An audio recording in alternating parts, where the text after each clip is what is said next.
April showers bring May flowers. Seems like some of the flowers are coming in already somehow. Forsythia and our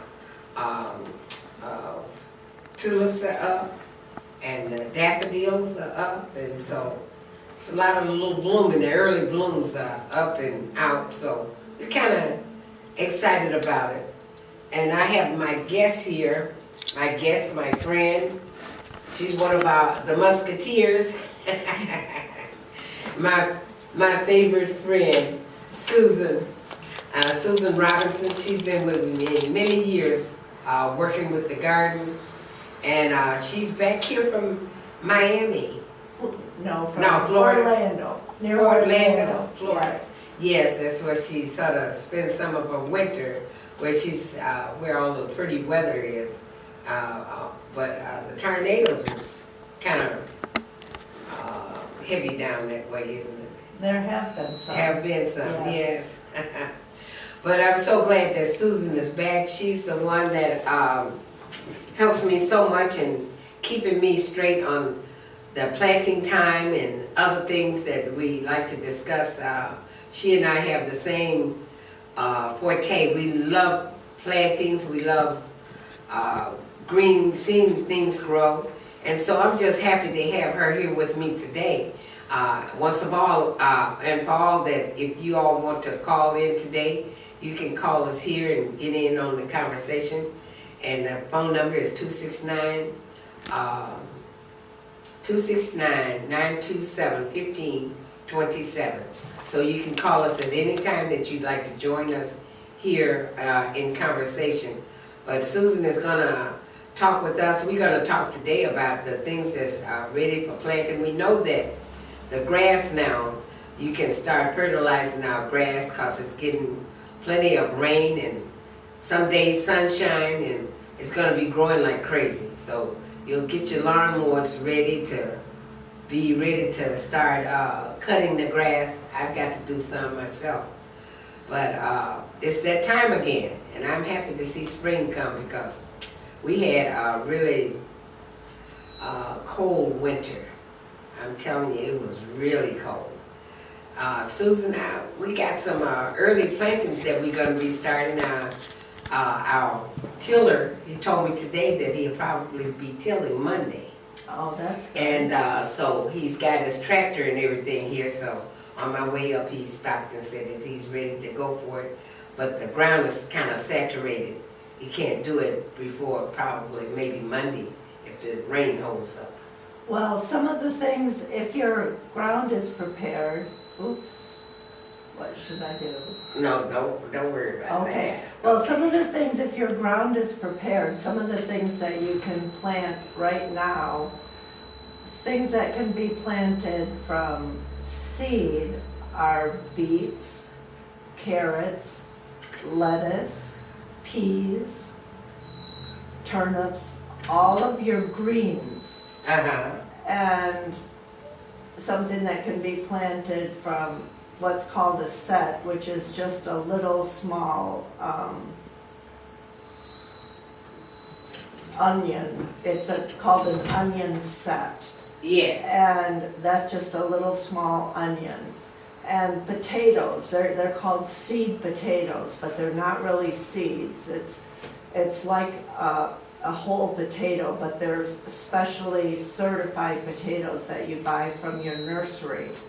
And some of them are rather large, and those can be cut into sections about the size of an egg. But you just have to make sure that each section has 2 to 3 eyes, and the eyes are where you can see where there's going to be a sprout. And after you cut those sections, you want to let the cut section dry in the sunlight and air for 2 to 3 days. You do not want to put a freshly cut section right into the damp soil because it has a tendency to rot. So it begins to build bacteria or something? Yeah, after you cut it, just let that cut section dry for 3 to 4 days so that it gets a nice dry skin on it. and then cut it, and make sure each section has 2 to 3 eyes in it, Okay, and plant it the cut side down, the eye side pointing up, and after you see the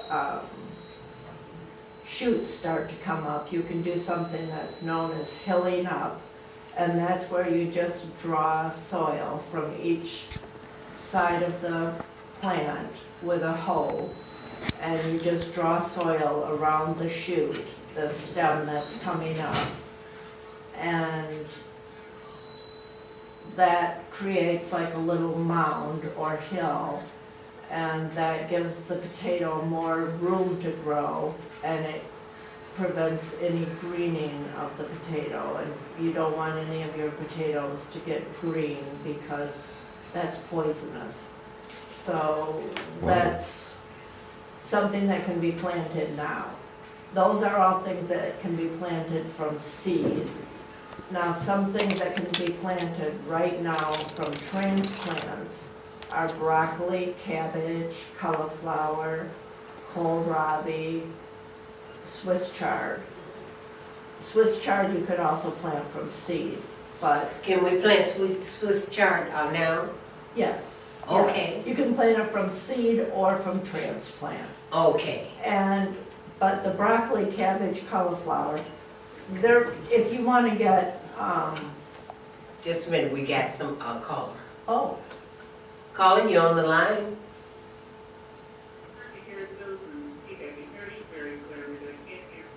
You can't hear Oh. Susan clear? Okay, we're gonna work on that. Okay, thank you. oh, Okay, it's probably you need to come closer. oh, I thought maybe that was making all that buzzing. No, I noise. don't think it's you. Okay. Yes, and so, you're saying, Well, should I repeat all that? not really, keep on from where you are. Okay.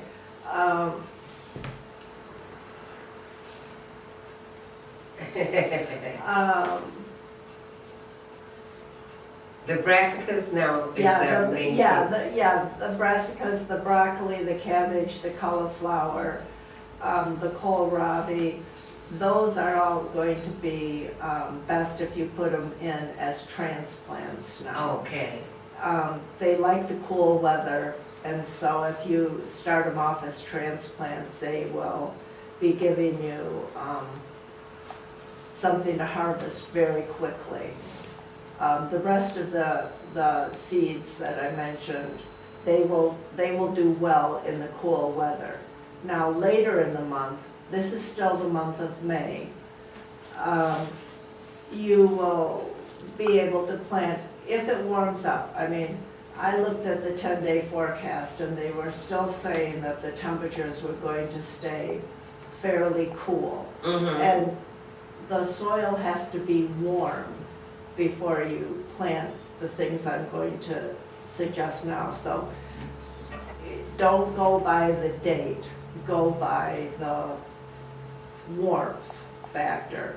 So when the soil is warm, you can start planting beans, squash, zucchini. Those can be planted from seed. And if it's really warm, you can plant cucumbers, sweet potatoes, eggplant, peppers, and tomatoes. Now, the cucumbers you can plant from seed or transplant. The cucumbers, they germinate very quickly and easily, and I think it's almost as easy to put in a seed as a transplant. They germinate very quickly and they grow very quickly, and it's almost a waste of money to buy a transplant when a seed will grow so quickly. The squash, the same thing.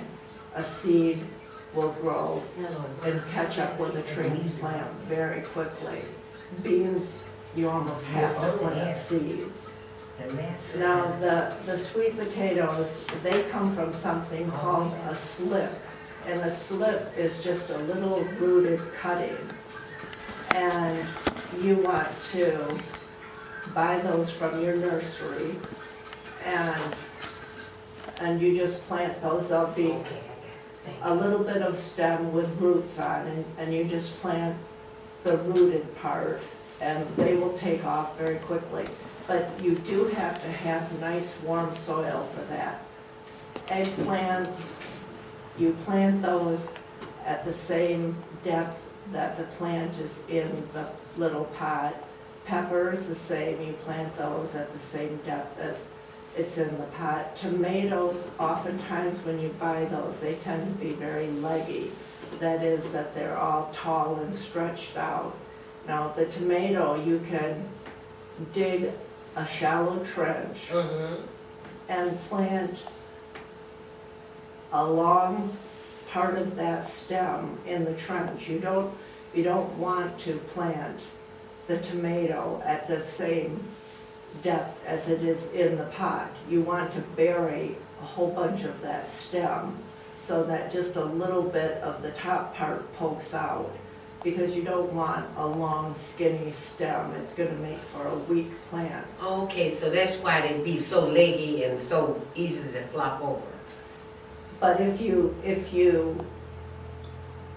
bury that stem, Mm-hmm. but you bury it horizontally, you don't dig a vertical hole, you dig a horizontal hole. Okay.